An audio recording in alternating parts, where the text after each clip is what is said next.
বেশ কিছুদিন ধরেই ভারতের উপর বেজায় খেপেছেন মার্কিন প্রেসিডেন্ট ডোনাল্ড ট্রাম্প। নানা অজুহাতে নয়াদিল্লির উপর বসাচ্ছেন শাস্তিমূলক শুল্ক, পাশাপাশি সম্পর্কে উন্নতি দেখাচ্ছেন তাদের শত্রুপক্ষের সঙ্গে। মূলত রাশিয়ার সঙ্গে নয়াদিল্লির বাণিজ্য সম্পর্কের জেরেই এই মাশুল দিতে হচ্ছে ভারতকে। অথচ ডোনাল্ড ট্রাম্প যখন গত জানুয়ারিতে দ্বিতীয় মেয়াদে যুক্তরাষ্ট্রের প্রেসিডেন্ট হিসেবে নির্বাচিত হয়েছিলেন, তখন অনেক স্বস্তিতে ছিল ভারত। নরেন্দ্র মোদীর সঙ্গে ট্রাম্পের ঘনিষ্ঠ সম্পর্ক মার্কিন ভারত সম্পর্কে নতুন মাত্রা পাওয়ার আশা ছিল তাদের। কিন্তু বাস্তবে কি দেখা গেল? ট্রাম্পের ক্ষমতা গ্রহণের মাত্র 6 মাসের ব্যবধানে এক কঠিন বাস্তবতার মুখোমুখি হয় নয়াদিল্লি। জুলাইয়ে ভারতের রপ্তানি পণ্যে 25% শুল্ক আরোপের পর গেল বুধবার তা দ্বিগুণ করে 50% উন্নীত করা হলো। মার্কিন এই শাস্তি আরও বিস্তৃত হওয়ার হুমকি দিয়ে রেখেছেন ডোনাল্ড ট্রাম্প। অবশ্য যুক্তরাষ্ট্রের এমন পদক্ষেপের কড়া প্রতিক্রিয়া দেখিয়েছে ভারত। মার্কিন হুমকি সত্ত্বেও রাশিয়া থেকে তেল কেনা অব্যাহত রাখবে বলেও স্পষ্ট জানিয়ে দিয়েছে তারা। এমনকি মার্কিন পণ্যের উপর পাল্টা শুল্ক আরোপ করে ট্রাম্পের আগ্রাসনের জবাব দেওয়ার কথা বলেছেন ভারতের অনেকেই। ট্রাম্প মোদি যতই একে অপরের প্রশংসা করুন না কেন, বাস্তবতা হলো বাণিজ্য সহ কৌশলগত নানা ইস্যুতে দুই দেশের মতো পার্থক্য ক্রমশ বাড়ছে। বিশেষ করে বাণিজ্য ইস্যুতে দুই দেশের অবস্থান ঝামেলার মূল উৎস হয়ে আছে। যুক্তরাষ্ট্র অব্যাহতভাবে চাপ দিয়ে আসছে ভারত যেন আরও বাজার উন্মুক্ত করে, যেন যুক্তরাষ্ট্রের প্রযুক্তি, ঔষধ ও কৃষি পণ্যের সুরক্ষা বাড়াতে মনোযোগ দেয় তারা। কিন্তু ভারত মনে করে এসব চাপ তার কৃষক ও ক্ষুদ্র শিল্পের জন্য ক্ষতিকর। গেল 1 এপ্রিল ট্রাম্প তার দেশের প্রায় সব বাণিজ্য অংশীদারের উপর প্রথম দফায় পাল্টা শুল্ক আরোপ করেন।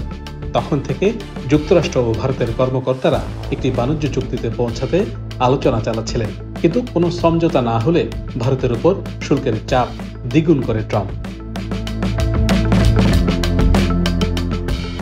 ইউক্রেন যুদ্ধ বন্ধে শান্তি আলোচনায় অগ্রগতি না হওয়ায় রাশিয়া নিয়ে ট্রাম্পের হতাশা বাড়ছে। এমন পরিস্থিতিতে মস্কোর ওপর চাপ বাড়ানোর নতুন পথ হিসেবে ভারতকে নিশানা বানিয়েছে হোয়াইট হাউস। এমনটিও মত বিশ্লেষকদের। তারা বলছেন, যুক্তরাষ্ট্র এশিয়া প্রশান্ত মহাসাগরীয় অঞ্চলে চীনের উত্থান ঠেকাতে ভারতকে গুরুত্বপূর্ণ অংশীদার হিসেবে দেখলেও মস্কোর সঙ্গে নয়াদিল্লির প্রতিরক্ষা ও জ্বালানি সম্পর্ক ওয়াশিংটনের মধ্যে অস্বস্তি বাড়াচ্ছে।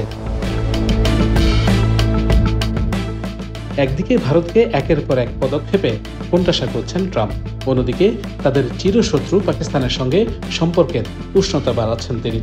অথচ গেল কয়েক বছর ধরে যুক্তরাষ্ট্র পাকিস্তান সম্পর্ক তলানিতে ছিল, কিন্তু ট্রাম্প সম্প্রতি পাকিস্তানের জ্বালানি নিরাপত্তায় আলোচিত এক চুক্তি সই করে বসেন, যেটিকে উভয় দেশের সম্পর্কের নতুন মাইল ফলক হিসেবে বিবেচনা করা হচ্ছে। গেল ফেব্রুয়ারিতে যুক্তরাষ্ট্রে আটক অবৈধ ভারতীয়দের হাত পা শিকলে বাঁধা ছবি ভাইরাল হয়। শিকলে বাঁধা অবস্থায় উড়োজাহাজে করে তাদের দেশে ফেরত পাঠানো হয়। গেল মাসে ওয়াশিংটন ডিসিতে কৃত্রিম বুদ্ধিমত্তা বিষয়ক একটি সম্মেলনে ট্রাম্প ঘোষণা দেন ভারতের কর্মী নিয়োগের দিন শেষ। যুক্তরাষ্ট্রের কোম্পানিগুলোকে তিনি আহ্বান জানান যেন তারা চাকরিতে মার্কিনীদের অগ্রাধিকার দেয় এবং ভারত ও চীনের সঙ্গে সংশ্লিষ্ট আউটসোর্সিং মডেল থেকে সরে আসে। ভারত বর্তমানে প্রতিদিন প্রায় 20 লাখ ব্যারেল তেল রাশিয়া থেকে আমদানি করে। চীনের পর এটা দ্বিতীয় সর্বোচ্চ। মূলত যুক্তরাষ্ট্রের সঙ্গে ভারতের সাম্প্রতিক উত্তেজনার মূল উৎস এই তেল আমদানি। ট্রাম্প খুব স্পষ্টভাবেই বলেছেন, রাশিয়া থেকে তেল কেনা মানে ইউক্রেন যুদ্ধে অর্থ যোগান দেওয়া। কিন্তু ট্রাম্পের নানা চাপ সত্ত্বেও রাশিয়া থেকে তেল কেনায় পিছু হটেনি ভারত। এখন তাই বড় প্রশ্ন, ভারত মার্কিন সম্পর্কের শেষ কোথায়? গত 2 দশকে যুক্তরাষ্ট্র ভারত কৌশলগত অংশীদারি যতটা গভীর হয়েছে, এখন ততটাই তলানিতে ঠেকেছে। সব পক্ষের মধ্যে ভারসাম্য রেখে চলা এখন ভারতের জন্য দৃশ্যত অনেক কঠিন হয়ে পড়েছে। তার উপর ভারতের মতো বিশাল জনসংখ্যার দেশের কৌশলগত স্বাধীনতাও গুরুত্বপূর্ণ। তবে এত কিছুর পরও রাশিয়া ইউক্রেন যুদ্ধ বন্ধে ভারতের অবস্থানের উপর বর্তমান ওয়াশিংটন নয়াদিল্লি সম্পর্কের শেষ পরিণতি লুকিয়ে আছে বলে মনে করা হচ্ছে।